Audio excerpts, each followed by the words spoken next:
Before I start, actually, His Grace Charuchandra Prabhu was supposed to speak today, but somehow um, I spoke last week, but I'm again having to speak today because some oversight. Om Namo Bhagavate Vasudevaya. ॐ नमो भगवते वासुदेवाय Om Namo Bhagavate Vasudevaya. ॐ नमो भगवते वासुदेवाय Om Namo Bhagavate Vasudevaya. ॐ नमो भगवते वासुदेवाय We have two verses scheduled for today, 3:15, 5 and 6. So 5 will collectively recite and then 6 I'll recite. नमो विज्ञानवीर्याय माययेदम् उपेयुषे गृहीतगुणभेदाय नमस्ते व्यक्तयोनये नमो विज्ञानवीर्याय माययेदम् उपेयुषे गृहीतगुणभेदाय नमस्ते व्यक्तयोनये नमो विज्ञानवीर्याय माययेदम् उपेयुषे गृहीतगुणभेदाय नमस्ते व्यक्तयोनये. Hare Krishna, please recite. Namo Vijnana-Viryaya Maya-yedam Upeyushe Grihita Guna-Bhedaya Namaste Vyaktayonaye. Hare Krishna. Namo Bhagana Bhidaya Maya Yedam Upavushe Grihita Guna Vedaya Namaste Abhakta Gunahe. Hare Krishna. नमो विज्ञानवीर्याय माययेदम् उपेयुषे गृहीतगुणभेदाय नमस्ते अव्यक्तयोनये हरे कृष्ण हरे कृष्ण नमो विज्ञानवीर्याय माययेदम् उपेयुषे गृहीतगुणभेदाय नमस्ते अव्यक्तायोनये हरे कृष्ण नमो विज्ञानवीर्याय मायायेदम् उपेयुषे गृहीतगुणभेदाय नमस्ते व्यक्तयोनये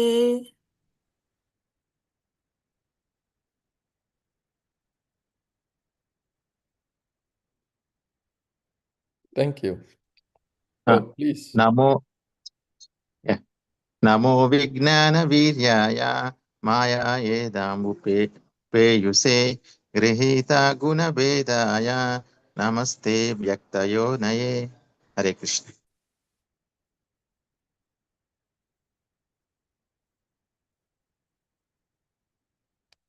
Anyone else? Okay. Read the synonyms. Nama, respectful obeisances. Vijnana Viryaya, original source of strength and scientific knowledge. Mayaya, by the external energy. Idam, this body of Brahma. Upeyushe, having obtained. Grihita, accepting. Guna Vedhaya, the differentiated mode of passion. Namahate, offering obeisances unto you. Avyakta, unmanifested. Yonaye, source. O original source of strength and scientific knowledge, all obeisances unto you. You have accepted the differentiated mode of passion from the Supreme Personality of Godhead. With the help of external energy, you are born of the unmanifested source. All obeisances unto you.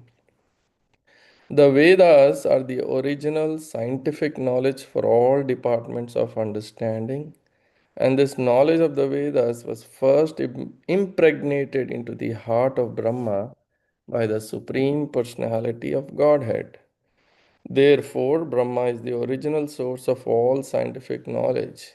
He is born directly from the transcendental body of Garbhodakasai Vishnu, who is never seen by any creature of this material universe, and therefore always remains unmanifested. Brahma is stated here to be born of the unmanifested. He is the incarnation of the mode of passion in material nature, which is the separated external energy of the Supreme Lord. I'll also read text 6. Yetvananyena bhavena bhavayantyatmabhavanam atmani prota bhuvanam param sadatmakam. Synonyms: Ye, those who, tva, on you, ananyena, without deviation, bhavena, with devotion, bhavayanti, meditate, atma bhavanam, who generates all living entities, atmani, within yourself, prota, linked, bhuvanam, all the planets, param, the supreme, sat, effect, asat, cause, atmakam, generator. O Lord, all these planets exist within yourself, and all the living entities are generated from you. Therefore, you are the cause of this universe, and anyone who meditates upon you without deviation attains devotional service. ॐ अज्ञानतिमिरन्दस्य ज्ञानाञ्जनशलाकाय चक्षुरुन्मिलितं येन तस्मै श्रीगुरुवे नमः। श्रीचैतन्यमनोभीष्टं स्थापितं येन भूतले स्वयं रूपा कदा मह्यं ददाति सपदान्तिकं। नमः ॐ विष्णुपादाय कृष्णप्रेष्ठाय भूतले श्रीमते भक्तिवेदान्तस्वामिनिति नामिने। नमस्ते सारस्वते देवे गौरवाणी प्रचारिणे निर्विशेषशून्यवादी पाश्चात्यदेशतारिणे। जय श्री कृष्ण चैतन्य प्रभु नित्यानंद श्री अद्वैत गदाधर श्रीवासादि गौर भक्त वृंद। हरे कृष्णा कृष्ण कृष्ण हरे हरे, हरे राम राम राम हरे हरे। ओम विष्णुपदाय पुष्पष्टाय भूतले श्रीमते सच्चिनंदन स्वामी नित्य नामने नित्यानंद प्रिप्रेष्ट दीन बुद्धि शरण। Hare Krishna, thank you all for joining, and thank you for giving me this opportunity to speak. I'm certainly not qualified, but I seek all of your blessings so I can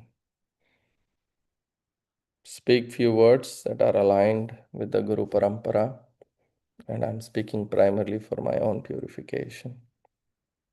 So this chapter 15 is titled Description of the Kingdom of God, and the demigods are offering their prayers to Lord Brahma. Maitreya Muni is explaining to Vidura, a little background, that Diti understood that her two unborn sons, they are still in the womb of Mother Diti, that they would create a lot of disturbance. Yeah. And they were still in the womb, and she held them in the womb for 100 years. And while they were still in the womb of Mother Diti, the universe could see the consequences. The light from the sun and the moon was impaired in all the planets. Everything became very dark, and the demigods became fearful of what's happening, right? So, in that context, they have come to Brahma and saying, Namo Vijnana Viryaya Maya Yedam Upeyushe Grihita Guna Vedaya Namaste Vyakta Yonaye. So, Brahma, you are the personification of realization, Vijnana. So, several times we heard in the lectures and in Bhagavatam, Jnana and Vijnana, right? Jnana means knowledge, and Vijnana means realization or practical understanding of that knowledge. realized knowledge, Vijnana Viryaya. So he's the personification of that transcendental knowledge. And Maya Yedam Upayushe. So you have accepted this body in association with the external energy. And Grihita Guna Bedaya. So you have accepted this mode of passion, in charge of this mode of passion. Namaste Avyakta Yonaye. I mean, I offer my obeisances to you, whose source is unmanifested. Brahma took birth from Garbhodaksai Vishnu. And in the purport, Prabhupada explains why Avyakta? Avyakta Yone, because ordinary living entities cannot see him or realize the position of Vishnu. You know, even the demigods cannot see him. Many places in the Srimad Bhagavatam we heard and read, when demigods are in trouble, uh, um, they go to the milk ocean, pray to Lord Vishnu. Uh, but if you remember, you know, they don't see him. They don't have the demigods don't have the capacity to see. You know, so one of the examples, there are many examples, but in the 10th canto of Srimad Bhagavatam, in the Krishna book, we read the advent of Lord Krishna, how the demigods became fearful. Yeah,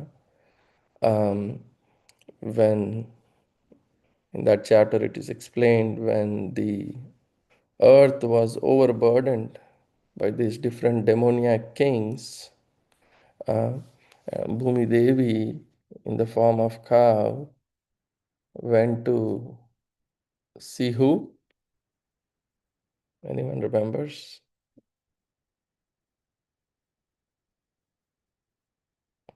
Lord Brahma, right? She explains all her calamities, you know. And after hearing Bhumi Devi, Lord Brahma became very much aggrieved, and he started for the ocean of milk where Lord Vishnu resides. And all the demigods, you know, Lord Shiva, Bhumi, they all followed Brahma. And at the shore of the milk ocean, Brahma began to pacify Lord Vishnu, right? Uh, and generally, the demigods, they offer their obeisances unto Vishnu uh, by chanting the Purusha Sukta prayers. Uh, and and um, So Brahma, you know, whenever there is any disturbance and the demigods approach him, Brahma approaches the Lord Vishnu, not by directly seeing him, but by standing on the shore of the milk ocean. Uh, and when these demigods offered all these Purusha Sukta prayers, what happened? Did they get any response? No, they didn't hear any response from the Lord. Then Brahma personally sat in meditation, and there was a message, transmission from Lord Vishnu to Brahma. And then Brahma broadcasted that message to all the demigods. So Prabhupada explains that the system of receiving this Vedic knowledge is first received by Brahma from the Supreme Personality of Godhead through the medium of heart, as in the Bhagavatam first verse we read, Tene Brahma Hridaya Adikavaye, right? This transcendental knowledge of the Vedas was um, given by the Lord.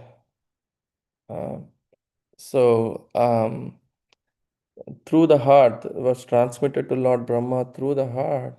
So same way, only Brahma could understand the message transmitted by Lord Vishnu. And he broadcast this message to the demigods for their immediate action. You know, that advent of Lord Krishna, that chapter Prabhupada explains, you know, that Lord will eventually come on the earth very soon, along with all his potencies, and then he um, instructed all the demigods to take birth in the in the family of the Yadu dynasty, you know. So, same way, I just was giving one example of how the demigods approach Brahma. So, here also in today's verse, because of being so fearful of the symptoms, the demigods approach Lord Brahma.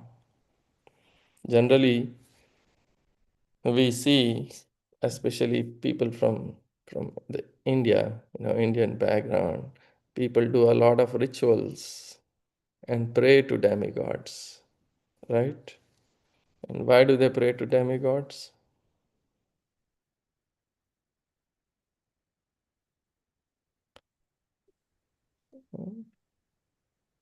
Because they are looking for temporary Temporary. benefits, some temporary fruits. And in the Bhagavad Gita 7th chapter, it is explained, text 23, Antavattu phalam tesham tad bhavati alpamedasam devan deva yajo yanti mad bhakta yanti mamapi. So men of small intelligence worship the demigods, and their fruits are limited and temporary. And then he says, those who worship the demigods, what happens? Where do they go?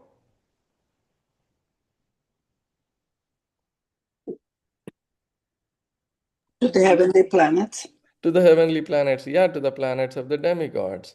And then he says, Mad Bhakta, yeah. So those who worship me, my devotees, they reach my abode. The reason I'm bringing this up is, here we can see the demigods are also fearful. We can see even those heavenly planets are also fearful of these two demons. These are two unborn demons, Hiranyaksha and Hiranyakashipu. So there are fearful situations even in the heavenly planets. Yeah, so anything outside of Vaikuntha, there is fear. Vaikuntha means no fear or no anxiety, no misery. But outside of that, there is concern, even in the heavenly planets. Yeah, we can see here that demigods are approaching Brahma. So, generally, when there is a problem, even in this, for us, for ordinary living entities, when we have a problem, we go to a competent authority to get some relief or for proper understanding, right? So, uh, but sometimes, when there's a problem, we defy the authority also. Yeah. So these the demigods are devotees, and whenever they have a concern, they go to Brahma again and again and again. We have seen many instances in the Bhagavatam where they go, and here they're asking Brahma, what is this darkness? Where is this coming from? What is going to happen? But, you know, before this, they are offering their respects to Brahma. Yeah, before asking these questions, they are offering. Just like you see when we have, you know, advanced personalities, souls coming to the temple or to give a class, what do we do first before they start speaking? We pray. Huh? We pray. Yeah, we glorify them, right? Glorify. We speak some nice words and all the accomplishments and all the wonderful services they do. Yeah. So, uh, so they are asking Brahma, but before that they are offering their respects to Brahma. Oh, you are the jewel of all the demigods, because he is the head of all the demigods, right?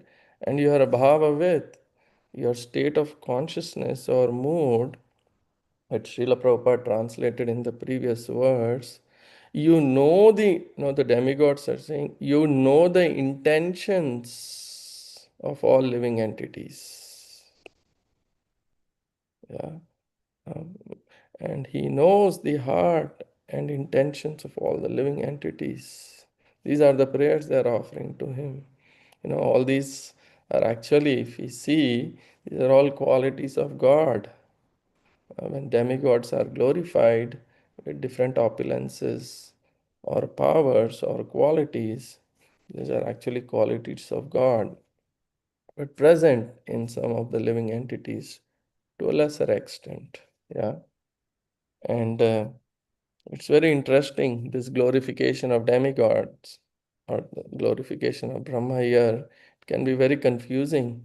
It looks like, I mean, the way the verse is, it looks like Brahma is the supreme personality, right? The way these verses are in the translation. Oh, original source of strength and scientific knowledge. So even in the previous verse we were reading, uh, so yeah, I was just like, the example is given of sun. Sun in the sky has incredible amount of power, light, energy. But also the rays have some particles or photons, right, that come from sun. One may glorify those photons or particles or appreciate the energy of the photons, but the glorification of the sun is ultimate, right? Everyone and everything is dependent on Krishna. So only Krishna is the supremely independent. Mm. So, we see many places, like here Brahma is glorified. In some other places, sometimes we see Lord Shiva is glorified. So there are such statements in our scriptures. One is a relative statement in a certain context, and the other statements are absolute, giving the absolute picture. So, for example, the example of a relative statement in a certain context, like the one here, an example is given of a king. The king is the topmost and supremely powerful, and the center of attention is always on the king. But let's say the king has a very dear servant, and the servant tells the king that he is getting married, and he invites the king. So on the day of the wedding of the servant, who is on the spotlight that day? The king or the King. servant? King. Is it? Who is coming on the horse to get married? Everybody pays attention to the groom, right? Yeah. Even the king is very happy to see the servant in spotlight, right? So he's only on the spotlight that day. And king is happy to see that. In fact, the king goes and gives a gift and sees the servant is in spotlight. So what I'm trying to say is sometimes for just that particular time or for that situation or that people, uh, certain statements are made. Then we see there are statements which are absolute, you know, uh, giving the full absolute picture in the Srimad Bhagavatam, first canto, third chapter, text 28. Ete chamsa kala pumsa Krishnastu Bhagavan Swayam Indrarvyakulam Lokam Hridayanti Yuge Yuge. Right? In that third chapter, Krishna, the source of all incarnations, about 20, 21, 22 incarnations are described. And then this verse comes, Ete Chamsa Kala Pumsa, where all those incarnations that were described are either plenary portions or portions of the plenary portions of the Lord. But Lord Sri Krishna is the original personality of Godhead. Yeah. So all of these incarnations appear whenever there is a disturbance created by demoniac personalities. And the Lord incarnates to protect the devotees. Um, and then we see, just like here, Brahma is glorified. In the 8th canto, we see the glorification of Lord Shiva as if he is the Supreme Lord, as if he is Vishnu. But in that context of Shiva being glorified, we see Actually, it was Lord Vishnu who asked Shiva to drink the poison. The demigods come and glorify Lord Shiva in a very beautiful way. But it started with Lord Vishnu himself asking, uh, and it ends with Shiva glorifying and offering respects to Lord Vishnu. So there was a context. So here also we see Namo Vijnana Viryaya. You are the source of knowledge and strength. But actually, if we go back and look at the context of Brahma, when Brahma was born, was he full of knowledge? Was he the source of knowledge and strength? No. He did not know who he was, where he came from, what he was supposed to do. Right? He was born from the navel of Garbhodakasaya Vishnu. No power to find out, no knowledge. Yeah, and he started to search everywhere to find the source. But it was futile. Up and down, he went everywhere. And finally, he sat down and he went into deep meditation. And he was waiting. He was waiting. And he heard the word tapa, not once, twice.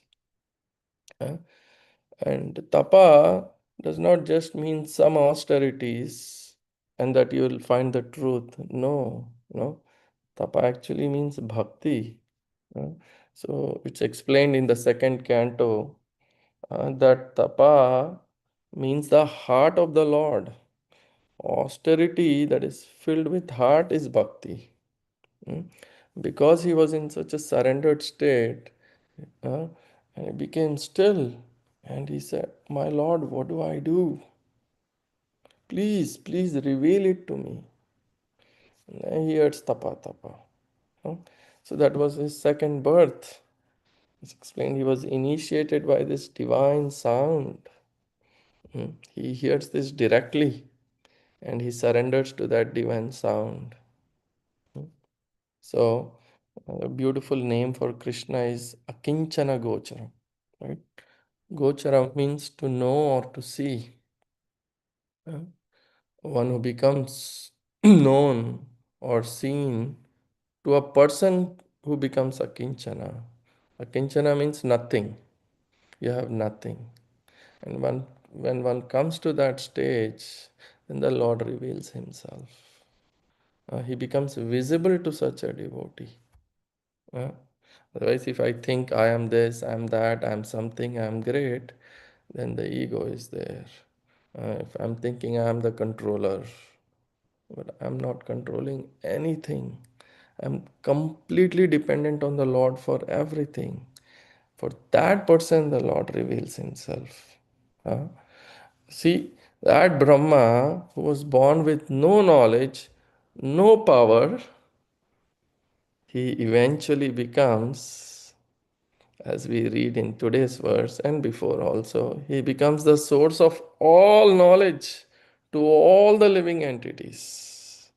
Namo Vijnana Viryaya. Yeah. Is also addressed as Veda Garbha. He's the source of all the Vedas. He's the source for all of us. Not the ultimate source, but the source. Yeah.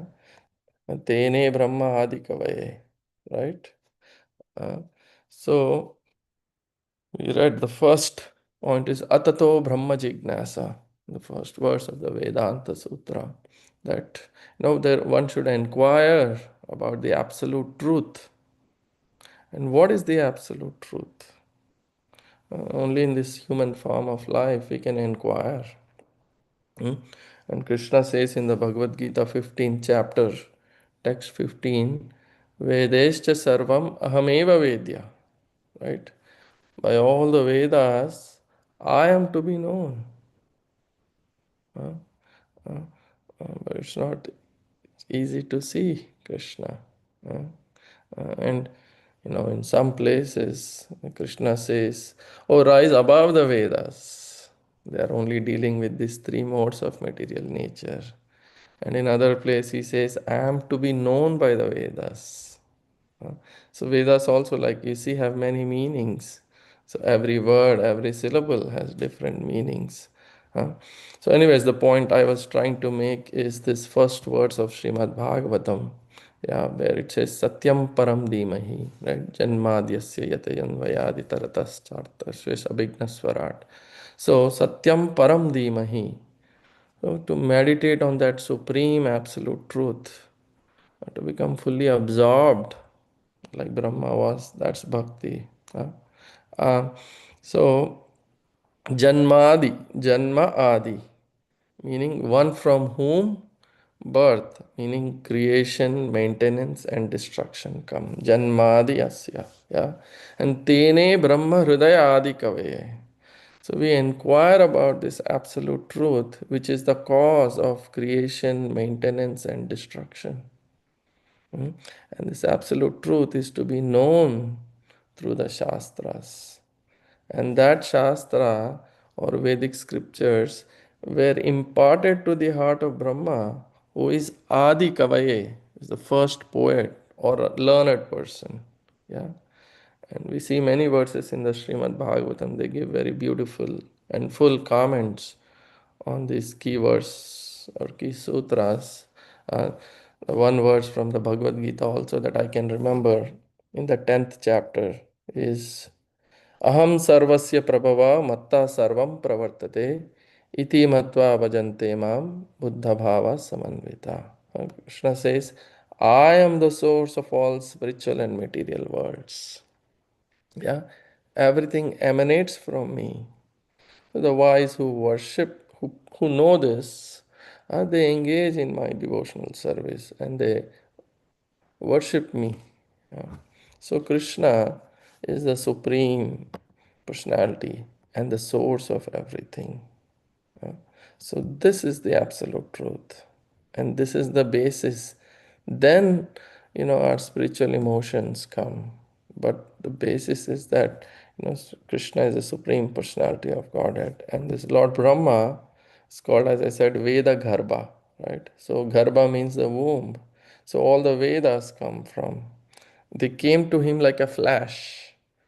The whole truth, the Rig Veda, Sama Veda, Yajur Veda, Atharva Veda, and all the divisions, the Samhitas, Aranyakas, Upanishads, all the limbs of the Vedas, grammar, astrology, uh, uh, then the Upavedas, all of these, then the fifth Vedas, which is the Mahabharata, Ramayana, all truth was revealed to him. And the essence of all these scriptures is the Srimad Bhagavatam. And Brahma had knowledge of the Srimad Bhagavatam in 4 verses. And he gave it to Narada and asked him to expand. Then Vyasa, Vyasadev, he arranged all these Vedic literatures and he gave authority to different sages and his disciples. You know, um, and all this was the plan of the Lord, and something was missing. And then Brahma told Narada, you know, like I said, you expand these 4 verses, and Vyasadeva himself is incarnation of God. Yeah. And when Vyasadeva was meditating, something is missing. He was thinking in his mind, and that right time, Narada also appeared there in front of him and confirms, you know. People are going to choose what they want from all this. So much is offered in these Vedas, like a wish giving tree. Uh, so they'll go in different directions. So after all the Vedas were arranged in his matured state, Vyasadeva manifested the Srimad Bhagavatam. Uh, and that's why this is called Nigama Kalpataror Galitam Phalam, the most ripened fruit, uh, coming from Brahma to Narada to Vyasa. And then on top it's touched by the parrot. When a parrot touches the fruit, it becomes even more sweet or sweeter. Uh, so touched by the lips of Sukadev Goswami. So the Bhagavatam became even more sweeter. Then Suta Goswami was also there listening. So this Srimad Bhagavatam has everything in it. You can see all the truth. It's compared to the sun, Srimad Bhagavatam.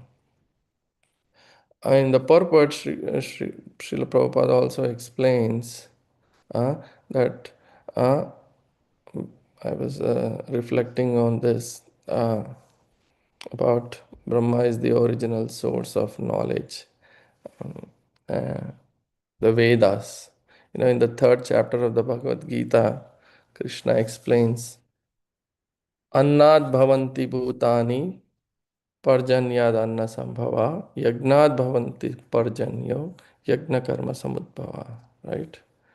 We all um, survive on the food grains, and these food grains are produced from what? From rains. And the rains are produced how? When you do yajnas, Yagya. And where is yagyas coming from?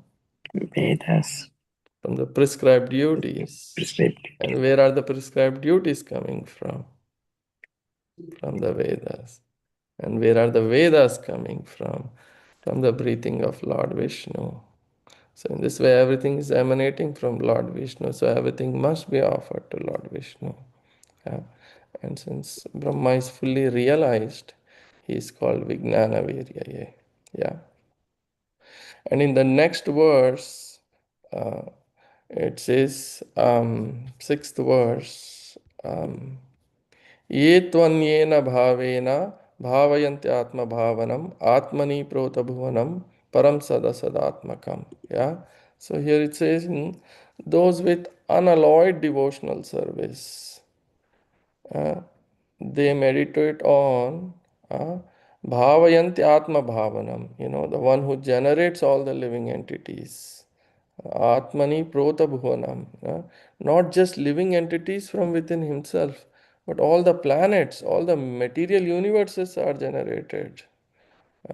And who is that? Param Sada Sadatmakam. And he is the supreme in which uh, uh, from whose bodily pores the universes are all coming. And in one breathing, the universe manifests, and everything required for that universe is within. And how you know uh, subsequent creation starts after all the basic elements are there, how Brahma creates, uh, uh, and then when all the living entities are infused into the universe, how Brahma gives directions how to survive. Yeah. So one has to meditate upon that Lord, that Supreme Lord, with full devotion. Yeah. um, there's no purport for this sixth verse, but I also wanted to share a few points about that are discussed in the second canto, ninth chapter of the Srimad Bhagavatam. About how Brahma uh,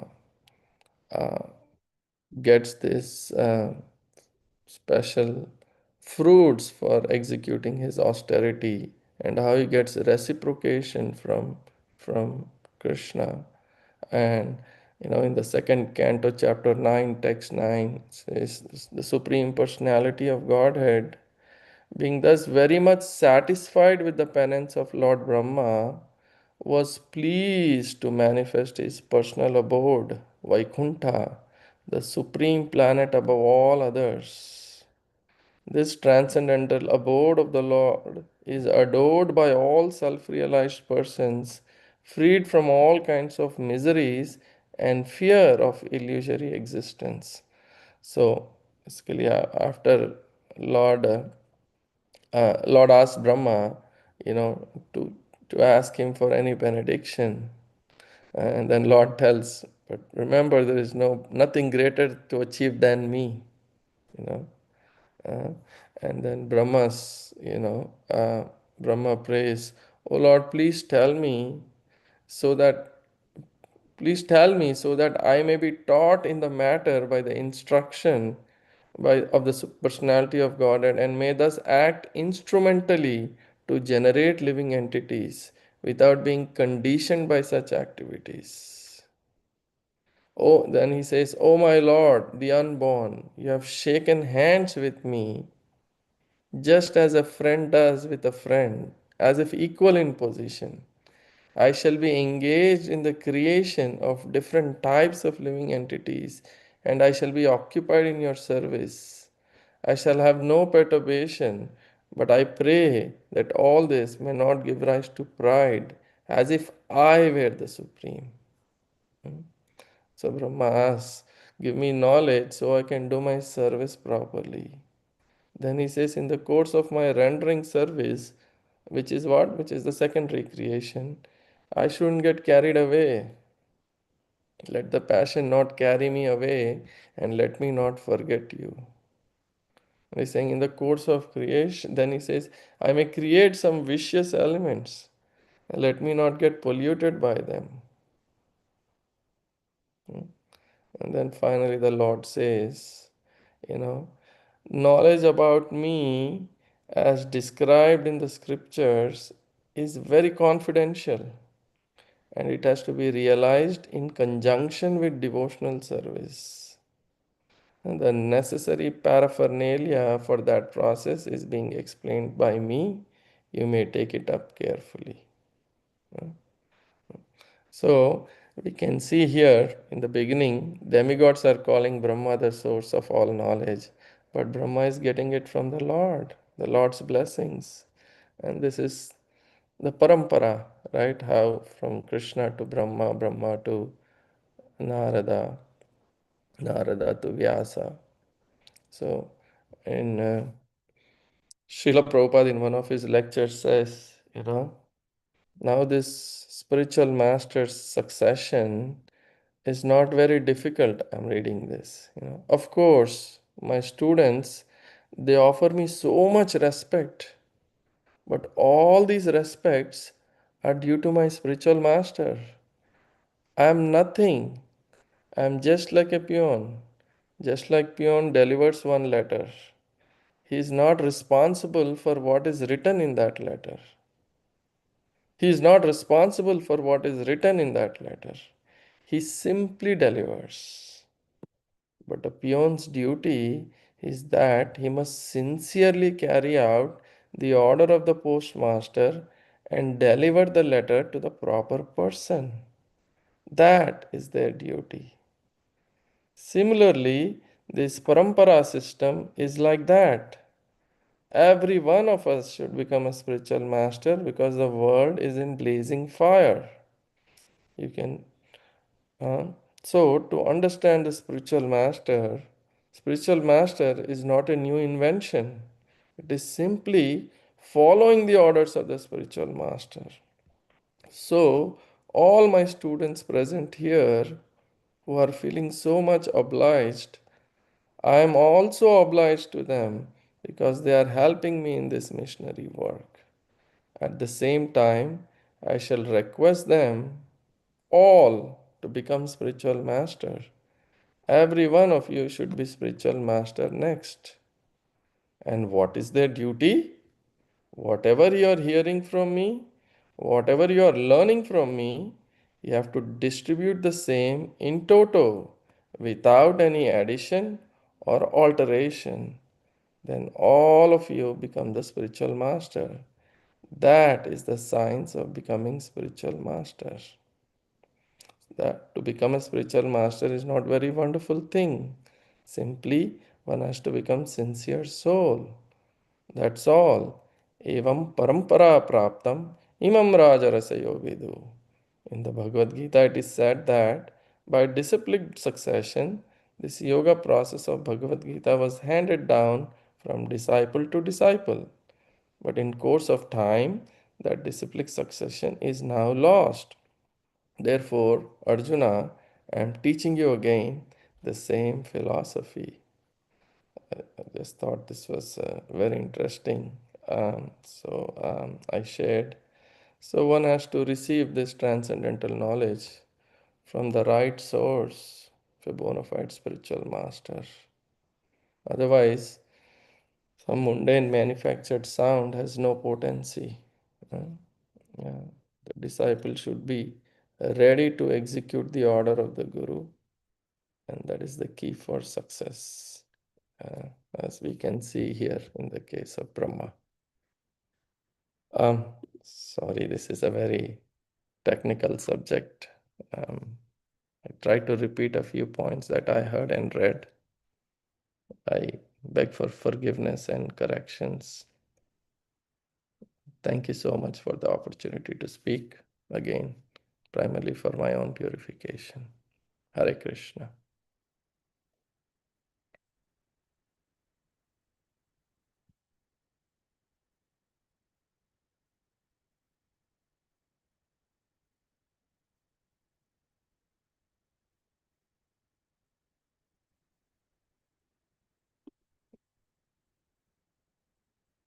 Hare Krishna.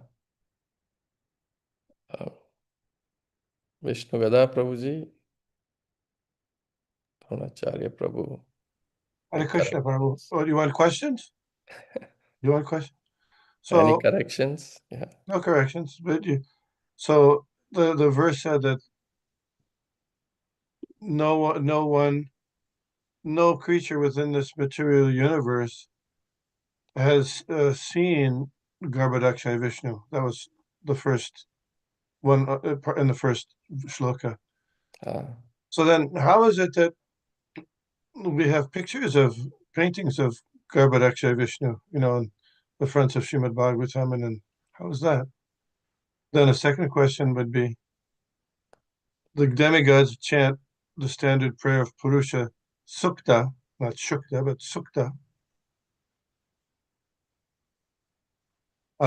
So do Hare Krishna devotees chant that prayer, or are they encouraged to chant that prayer? Two questions. So, I know demigods don't get to see, but Brahma, but very, very rarely, he also doesn't get to see. So Brahma has seen, right?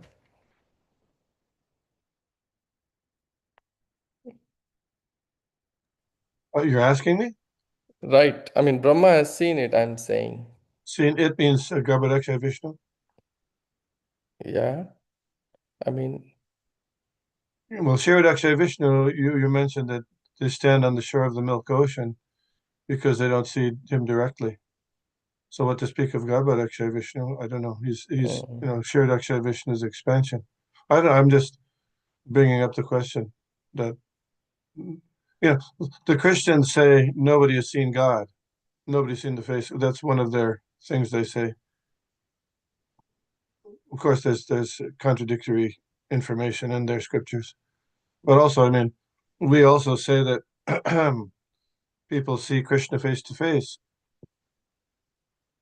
and many incarnations came. But is Garbhodakshay Vishnu something special that he's not visible, or are there beings within the material that could be interpreted like you were saying about the relative statements and the absolute statements? So is that a relative statement that most material no creature in the material universe can see Garbhodakshay Vishnu? That just means mostly people don't see, and there are some people who might be able to see. Maybe Narad Muni sees, but then you could argue, well, he's not in the material universe, basically he can travel to the spiritual. That's the point of the question.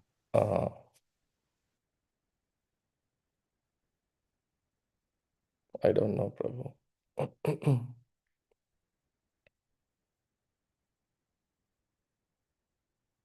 But at least the ordinary living entities cannot see, right? That's the point in this verse. Am I right?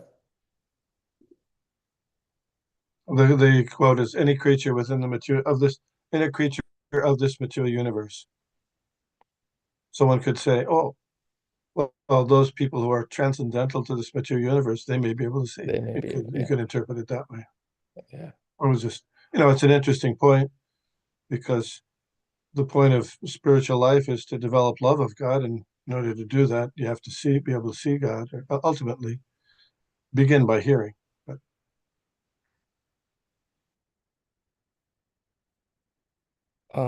The second question was about Purusha Sukta. I mean, they are offering, these are prayers to Lord Vishnu. Right. So I don't know if there was any specific instruction anywhere that we cannot, but my understanding was, I mean,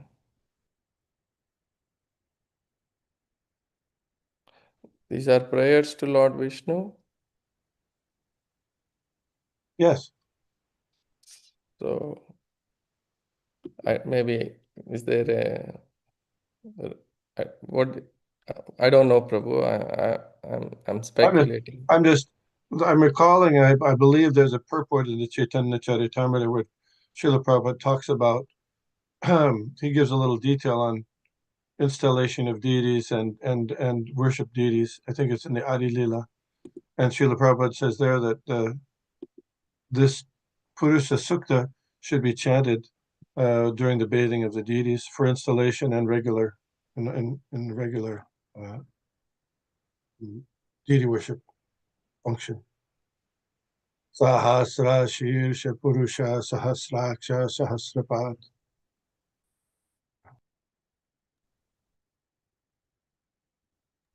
So devotees can learn it if they like for that part. Thank you, Prabhu.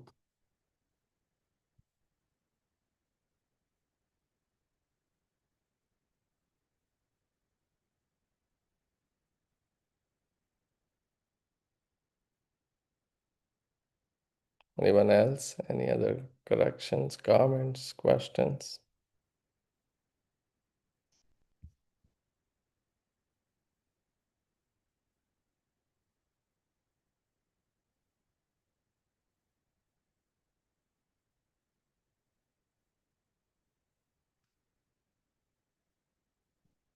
No? Okay. Thank you. Thank you so much for joining. Thank you all. Grantraj Srimad Bhagavatam ki jai, Srila Prabhupada Prabhupada ki ki jai. Hare Krishna. Thank you. Panchakalpata Chakalpatarvascha Krishna Kripa Sindhya